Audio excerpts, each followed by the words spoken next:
Okay, another in our retro review series after this.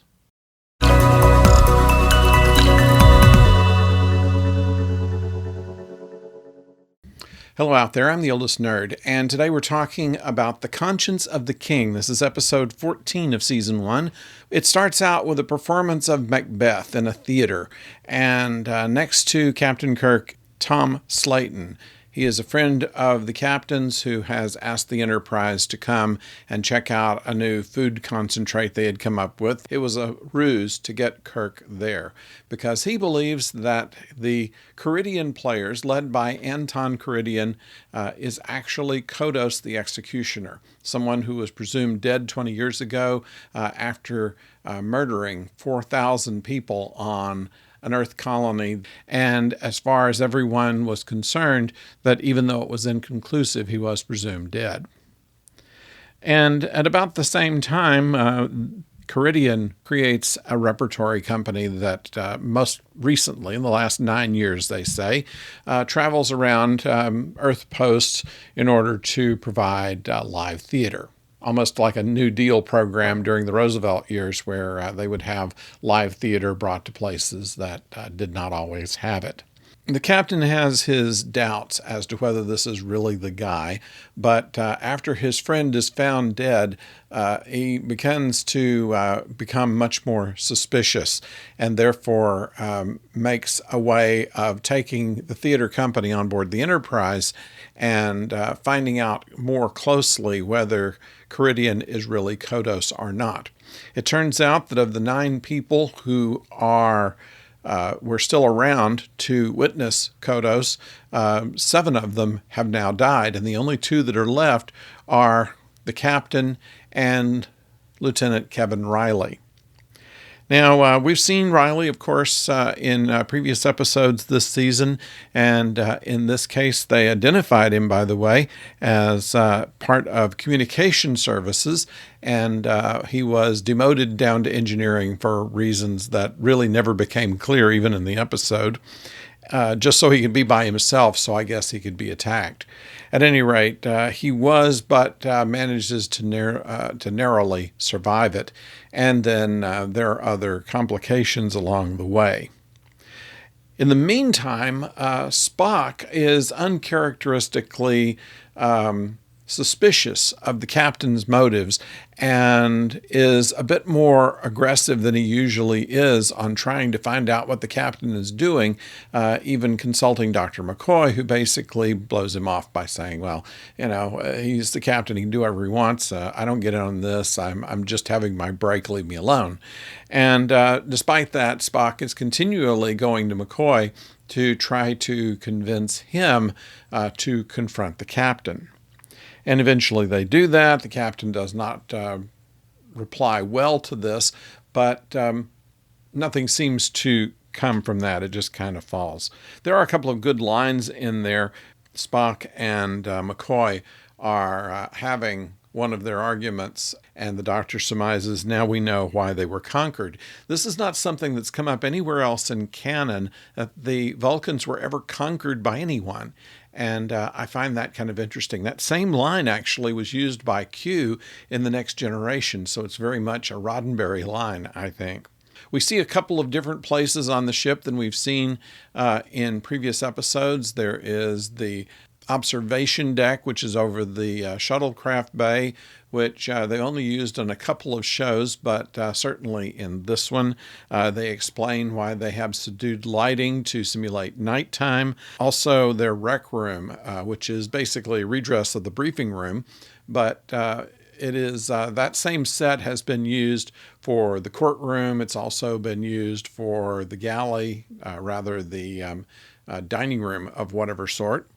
And so we see it this time as a rec room. And as we've noted in many of the previous episodes, there's many more extras around. They're in the corridors and all through the rec room.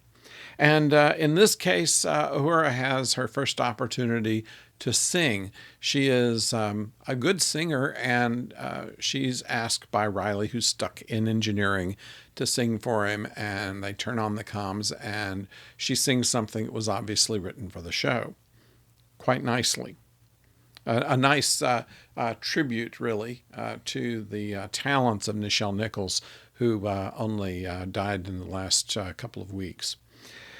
All of this, one thing that worries me about this is that they talk about TOS having been presumed dead 20 years ago, and that Riley and Kirk were among the 9 people who were still around to see them. And yet Kirk is supposedly 34 years old at this time, which would make him 14 at the time. And Riley, who would appear to be in his 20s, would be mostly a toddler. So how would he recognize anyone? I find it interesting that this kind of error would be made, except for the fact that they just wanted to use his character. They wanted to kind of push his character forward, but somehow it never worked out because I guess he was too Irish. You know, they're willing to take the Vulcans and later the Russians, but we don't want the Irish. At any rate, Riley was phased out when Chekhov came in the second season. Yeoman Rand, who is still credited pretty highly in the end credits, only made one trip to the bridge without a line and just came on and went over to her station, and we didn't hear anything from her. She didn't take any part of this particular episode, although she showed up. She was in uniform. Another thing that bothered me on this was a phaser that is on overload that is hidden in the captain's quarters. 2 questions I have there. One is, how did the phaser get out without being reported? Because as soon as Riley took a phaser out of the armory, it was immediately reported. We find that Lenore was stealing a phaser to put on overload and put in the captain's quarters. That wasn't detected at all, nor was it any problem for her to get into the captain's quarters, nor was it any problem for her, apparently, to open the red alert beacon as the captain kind of struggled with it. I thought that was kind of interesting there. We noticed a couple of other things. Mr. Leslie is at the helm. We don't see Sulu around. He had other movie commitments sometimes, so they mentioned the Star Service. Once again, Starfleet has not yet been coined, and they haven't really talked about the Federation just yet. So that is yet to come, probably in the second half of the first season before we hear of any of this. Kirk immediately is attracted to whatever guest star woman there is. She's immediately attracted to him, although it turns out that she's just a little unstable mentally.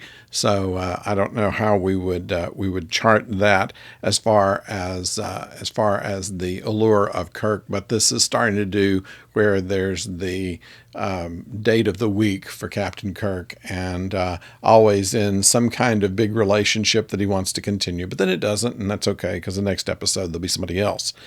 They go for a walk in the rocks, and of course, right before it gets real physical, they discover a dead body. So these things seem to be almost formulaic from here on out, and that's a shame, because I kind of liked the more stern captain that Kirk began. Another little thing that was kind of interesting was that the cocktail party, they just had the theme song of the show played in kind of a piano jazzy sort of way, and not bad. I mean, I've seen it done in so many movies and TV shows to where they just take the music they already own and make it into something rather than do something popular. At that time, it saved them a little bit of money, and with the expense of producing that show at the time, which was over $100,000 an episode in 1966 dollars, it was a huge budget, and they had to cut wherever they could. So with all of that, I'd like to know what you think about this.